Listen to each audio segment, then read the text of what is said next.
ತಂದೆ ಇಲ್ಲದ ಬಡ ವಿದ್ಯಾರ್ಥಿಯನ್ನ ಬಲಿ ಪಡೆದ್ರ ಧಾರವಾಡ ಪೊಲೀಸರು. ಗಾಂಜಾ ಸೇವನೆ ಆರೋಪಕ್ಕೆ ಹೆದರಿ ಆತ್ಮಹತ್ಯೆ ಮಾಡಿಕೊಂಡ ಆದಿತ್ಯ ಮ್ಯಾಗೇರಿ ಗಾಂಜಾ ಪ್ರಕರಣದಲ್ಲಿ ಕರೆದುಕೊಂಡು ಹೋಗಿದ್ದ ಧಾರವಾಡದ ವಿದ್ಯಾಗಿರಿ ಪೊಲೀಸರು 2 ದಿನಗಳಿಂದ ಕಿರುಕುಳ ನೀಡಿದ್ದರಂತೆ ಧಾರವಾಡದ ಪೊಲೀಸರು. 2,000 ಹಣ ಕೊಡಬೇಕು, ಇಲ್ಲದಿದ್ದರೆ ಬೇರೆ ಬೇರೆ ಕೇಸ್ ಹಾಕ್ತೇವಿ ಅಂತ ಹೆದರಿಸಿದ್ದರಂತೆ ಪೊಲೀಸರು. ಅಬ್ಬಾ, ಏನ್ರಿ ಈ ನಮ್ಮ ಧಾರವಾಡ ಪೊಲೀಸರು? ಇವರಿಗೆ ಯಾರ ಕಡೆ ದುಡ್ಡು ತಿನ್ನಬೇಕು ತಿನ್ನಬಾರದು ಅನ್ನೋ ಕಾಮನ್ ಸೆನ್ಸು ಬೇಡವಾ? ತಂದೆ ಇಲ್ಲದ ಮಗನನ್ನ ಓದಿಸ್ಲಿಕ್ಕೆಂದೇ ಬಾಗಲಕೋಟೆಯಿಂದ ಮಗನನ್ನ ಕರೆದುಕೊಂಡು ಬಂದು ಧಾರವಾಡದಲ್ಲಿ ಬಾಡಿಗೆ ಮನೆ ಮಾಡಿ ಓದಿಸುತ್ತಿದ್ದ ತಾಯಿ ಕಷ್ಟವನ್ನೂ ನೋಡದ ಪೊಲೀಸರು ಹೀಗೆ ಮಾಡಿಬಿಟ್ರಾ ಅನ್ನೋ ಪ್ರಶ್ನೆ ಸಾರ್ವಜನಿಕ ವಲಯದಲ್ಲಿ ಕೇಳಿ ಬರ್ತಾ ಇದೆ.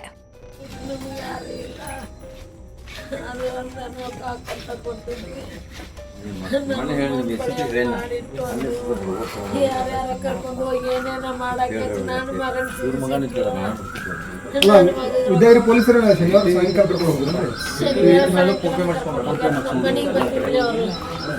ಯಾವ ಹುಡುಗರು ಫೋನ್ ಬರ್ತಿದ್ರು ಅಲ್ಲಿ ಅವ್ರ ಕಡೆ ಹುಡುಗಾನ್ರಿ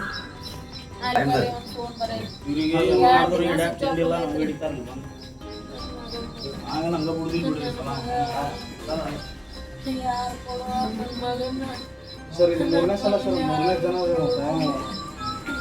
ಹುಡುಗರೆಲ್ಲ ಕರಿ ಎಲ್ಲರೂ ಕರಿ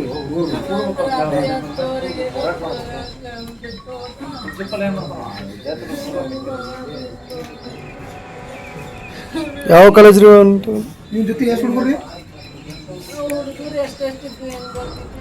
ಒಂದು ಹೋದಾರ 5-6 ಸಂಜೆ 2 ದಿನ ಅಲ್ಲೇ ಶನಿವಾರ ಮಧ್ಯಾಹ್ನ ಕರ್ಕೊಂಡು ಹೋಗ್ಯಾರ. ಶನಿವಾರ ಮಧ್ಯಾಹ್ನ ಕರ್ಕೊಂಡು ಹೋದಾರ. ಒಮ್ಮೆ ಸಾಯಂಕಾಲ 6ಕ್ಕೆ ಬಂದಾನ್ರಿ. 5-6 ದಿನ ಫೋನ್ ಸ್ವಿಚ್ ಆಫ್ ಮಾಡಿ ಹೋಗ್ಬಿಟ್ಟಾರ. ಎಲ್ಲಿ ಹೋಗ್ಯಾನ ಅಂತ ಅವ್ರ ಫ್ರೆಂಡ್ಗಳಿಗೆ ಎಲ್ಲರಿಗೂ ಫೋನ್ ಹಚ್ಚಿನ್ರಿ ನಾನು. ಅವ್ರು ನನಗೆ ಗೊತ್ತಿಲ್ಲ, ನಿಮಗೆ ಗೊತ್ತಿಲ್ಲ, 10,000 ರೂಪಾಯಿ ಕೊಡೋ ಅಂತಾರ. ಕೊಡು ಅಮ್ಮ, ಕೊಡಮ್ಮ, ನಾಳೆ ಕೊಡ್ತೀನಿ ಅಂತ ತಪ್ಪು ನೋಡ್ರಿ. ನನ್ನ ಮಗ 1 ಸೆಕೆಂಡ್ ನಮ್ಮ ತಂದೆ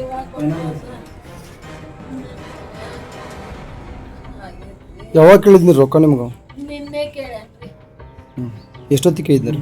ನಿನ್ನೆ ಮುಂಜಾನೆ ಕಾಲೇಜ್ಗೆ ಹೋಗ್ಬೇಕಾದ್ರು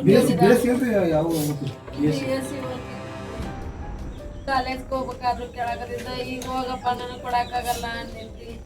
ಹೊಳೆ ಬಂದನು ಅದನ್ನ ಕೇಳಾಕತ್ತ. ಹೋಗಪ್ಪ ತಂಗಿ ಕರ್ಕೊಂಡ್ ಹೋಗಂತ ನೋಡ್ರಿ. ಆಕಿನ ಕರ್ಕೊಂಡ್ ಬಂದವನ ಬರೇ ಅದನ್ನ ಕೇಳಾಕ ಚಾಲೂ ಮಾಡಿದ್ರು. ಹುಬ್ಬಳ್ಳಿ ಧಾರವಾಡದಲ್ಲಿ ಗಾಂಜಾ ಡ್ರಗ್ಸ್ ಮುಕ್ತ ಮಾಡಬೇಕು ಅಂತ ಪಣ ತೊಟ್ಟಿರುವ ಪೊಲೀಸ್ ಕಮಿಷನರ್ ಗಾಂಜಾ ಗಿರಾಕಿಗಳಿಗೆ ಒಂದು ಒಳ್ಳೆ ಪಾಠ ನೀಡಿ ಸರಿದಾರಿಗೆ ತರಬೇಕು ಅಂತ ಹಗಲಿರುಳು ಕೆಲಸ ಮಾಡುತ್ತಿದ್ದರೆ ಅವರ ಕೆಳ ಹಂತದ ಈ ಪೊಲೀಸರು ಮಾಡೋ ನೀಚ ಕೆಲಸಕ್ಕೆ ಇಡೀ ಪೊಲೀಸ್ ಇಲಾಖೆಯೇ ತಲೆ ತಗ್ಗಿಸುವಂತಾಗಿದೆ.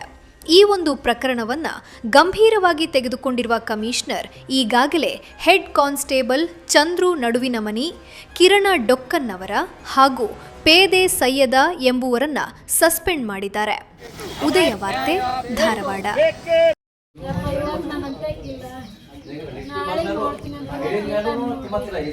ಇವತ್ತ ಬೇಕು, ಈಗ ಫೋನ್ ಹಚ್ಚಕತ್ತಾನ.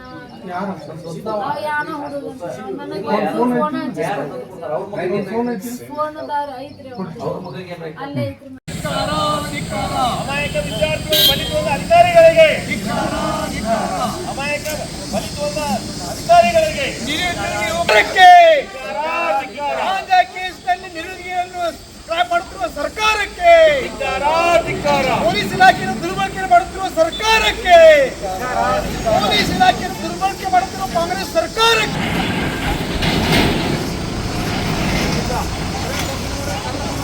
ವಿದ್ಯಾರ್ಥಿಗೆ ವಿದ್ಯಾರ್ಥಿಗೆ ಅಮಾಯಕ ವಿದ್ಯಾರ್ಥಿಗೆ ಬೇಕೇ ಬೇಕು, ಬೇಕು. ಎಲ್ಲಿವರೆಗೆ ಹೋರಾಟ, ಎಲ್ಲಿವರೆಗೆ ಹೋರಾಟ, ಎಲ್ಲಿವರೆಗೆ ಹೋರಾಟ, ಎಲ್ಲಿವರೆಗೆ ಹೋರಾಟ.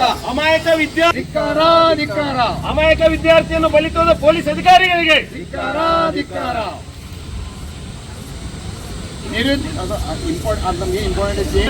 ಹತ್ತಿಕ್ಕುವ ಸರ್ಕಾರಕ್ಕೆ, ನಿರುದ್ಯೋಗಿಗಳ ವಿರುದ್ಧ ಸರ್ಕಾರಕ್ಕೆ, ಕಾಂಗ್ರೆಸ್ ಸರ್ಕಾರಕ್ಕೆ ಧಿಕ್ಕಾರ.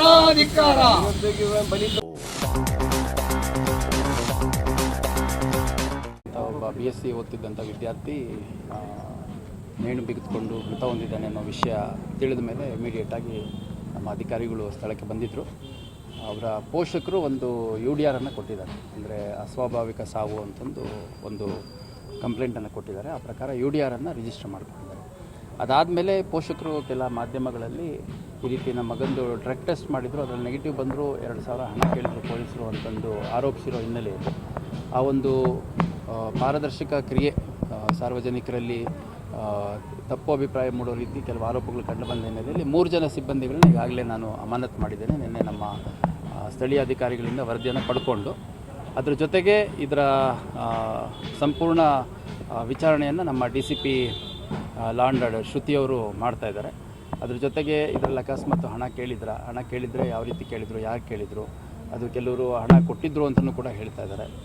ಅದೆಲ್ಲವನ್ನು ಒಂದು ಸಮಗ್ರ ಪೂರ್ವಭಾವಿ ವಿಚಾರಣೆಯನ್ನು ನಮ್ಮ DCP ಅವರು ಮಾಡ್ತಾರೆ. ಅದ್ರ ಮೇಲೆ ಇನ್ನೂ ಯಾರ್ದಾದ್ರೂ ಹೆಚ್ಚುವರಿ ಲೋಪಗಳು ಕಂಡು ಬಂದರೆ, ಅವ್ರದ್ದೇನಾದರೂ ಪಾತ್ರಗಳು ಕಂಡು ಬಂದರೆ ಅದ್ರ ಮೇಲೆ ಕೂಡ ಅಗತ್ಯ ಕ್ರಮವನ್ನು ಕೈಗೊಳ್ಳುವಂಥ ಕೆಲಸ ಮಾಡ್ತೀವಿ.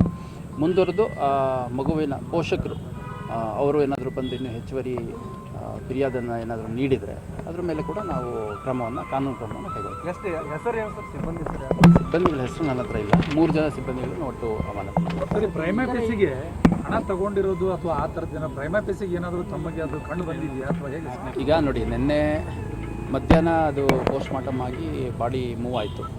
ಸೊ ಅದಾದಮೇಲೆ ನಮ್ಮ DCP ಅವರು ಸ್ಟೇಷನ್ಗೆ ಹೋಗಿ ಅವ್ರಿಗೇನು ಲಭ್ಯ ಮಾಹಿತಿ ಇತ್ತು ಆ ಮಾಹಿತಿ ಮೇಲೆ ಕ್ರಮವನ್ನು ಕೈಗೊಂಡಿದ್ದಾರೆ. ಇನ್ನು ಇದೊಂದು ಕೂಲಂಕುಷವಾದ ವಿಚಾರಣೆಯನ್ನು ಮಾಡಲಾಗುತ್ತೆ.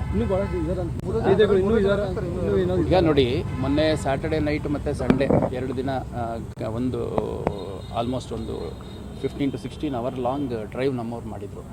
ಅದರಲ್ಲಿ ಹುಬ್ಬಳ್ಳಿ ಧಾರವಾಡದಲ್ಲಿ ಸುಮಾರು 500 ಜನ ಅನುಮಾನಿತ ಡ್ರಗ್ ಪೆಡ್ಲರ್ ಮತ್ತು ಕನ್ಸ್ಯೂಮರ್ಸು ಅವ್ರುಗಳದ್ದು ನಮ್ಮ DCP ಅವರು ನಾನು ಸೇರಿದಂತೆ ಒಂದು ಕಂಪ್ಲೀಟ್ ಮಾಹಿತಿಯನ್ನು ತೊಗೊಂಡು ಪ್ರತಿ ಠಾಣೆಯಲ್ಲಿ ಯಾರ್ಯಾರ ಮೇಲೆ ಇವರು ಅನುಮಾನ ಪಟ್ಟಿದ್ದಾರೆ ಅನ್ನುವಂಥದ್ದೆಲ್ಲ ಪರಿಶೀಲನೆ ಮಾಡಿ ಆ ಪ್ರಕಾರ ಸುಮಾರು 500 ಜನರನ್ನು ವಶಕ್ಕೆ ತೊಗೊಂಡು ನಾವು ಡ್ರಗ್ ಪೆಡ್ಲಿಂಗ್ ಮತ್ತು ಕನ್ಸಂಪ್ಷನ್ ಎರಡರ ಬಗ್ಗೆ ವಿಚಾರಣೆ ಮಾಡಿದಂಥ ಸಂದರ್ಭದಲ್ಲಿ ಸುಮಾರು 149 ಜನ ಪಾಸಿಟಿವ್ ಬಂದ ಹಿನ್ನೆಲೆಯಲ್ಲಿ 50 ಪ್ರತ್ಯೇಕ ಪ್ರಕರಣಗಳನ್ನು ನಾವು ದಾಖಲು ಮಾಡಿಕೊಂಡಿದ್ದೇವೆ. ಈ ಕುರಿತಾಗಿ ಈ ಹಿಂದೆ ಕೂಡ ಕಳೆದ ವರ್ಷದಲ್ಲಿ ಸುಮಾರು 2,000 ಜನದಷ್ಟು ಯಾರ್ಯಾರು ಸಸ್ಪೆಕ್ಟೆಡ್ ಕನ್ಸ್ಯೂಮರ್ಸ್ ಇದ್ದಾರೆ ಅವುಗಳ ಮೇಲೆ ಕೂಡ ನಾವು ಟೆಸ್ಟ್ ಮಾಡಿಸಿದಂಥ ಸಂದರ್ಭದಲ್ಲಿ ಸುಮಾರು 800ಕ್ಕೂ ಹೆಚ್ಚು ಜನ ಪಾಸಿಟಿವ್ ಬಂದಂಥ ಸಂದರ್ಭದಲ್ಲಿ ನಾವು ಕ್ರಮ ಕೈಗೊಳ್ಳುವಂಥ ಕೆಲಸ ಮಾಡಿದ್ದೀವಿ. ಮತ್ತು ಹುಬ್ಬಳ್ಳಿ ಧಾರವಾಡ ಅವಳಿ ನಗರದಲ್ಲಿ ಕಳೆದ ವರ್ಷ ಒಟ್ಟು 27 ಜನ ಡ್ರಗ್ ಪೆಡ್ಲರ್ಸ್ ಮತ್ತು ಹ್ಯಾಬಿಚುವಲ್ ಕನ್ಸ್ಯೂಮರ್ಸ್ ಯಾರಿದ್ದಾರೆ ಅವ್ರನ್ನ ಗಡೀಪಾರು ಮಾಡುವಂಥ ಕೆಲಸ ಕೂಡ ನಮ್ಮ ಘಟಕದಿಂದ ಆಗಿತ್ತು. ಸೊ ಅದರ ಮುಂದುವರೆದ ಭಾಗವಾಗಿ ಒಂದು ಡ್ರಗ್ ಡ್ರೈವನ್ನು ಮಾಡ್ತಾಯಿದ್ವಿ. ಇದರಲ್ಲೇನು ನಮ್ಮ ಸಿಬ್ಬಂದಿಗಳ ಮೇಲೆ ಆರೋಪ ಕಂಡು ಬಂದಿದೆ ಅದನ್ನು ಕೂಲಂಕುಷವಾಗಿ ವಿಚಾರಣೆ ಮಾಡಲಾಗುತ್ತೆ.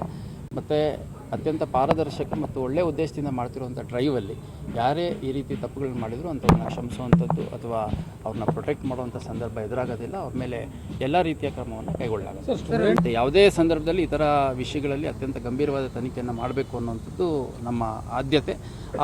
ನಮ್ಮ ಆದ್ಯತೆಯನ್ನು ಡಿಫೀಟ್ ಮಾಡುವಂಥ ಕೆಲಸ ಯಾರೇ ಪೊಲೀಸ್ ಅಧಿಕಾರಿ ಇರಲಿ ಸಿಬ್ಬಂದಿ ಇರಲಿ ಮಾಡಿದರೆ ಅಂಥವ್ರ ಮೇಲೆ ಅಗತ್ಯ ಕ್ರಮ ಕೈಗೊಳ್ಳಲಾಗುತ್ತೆ.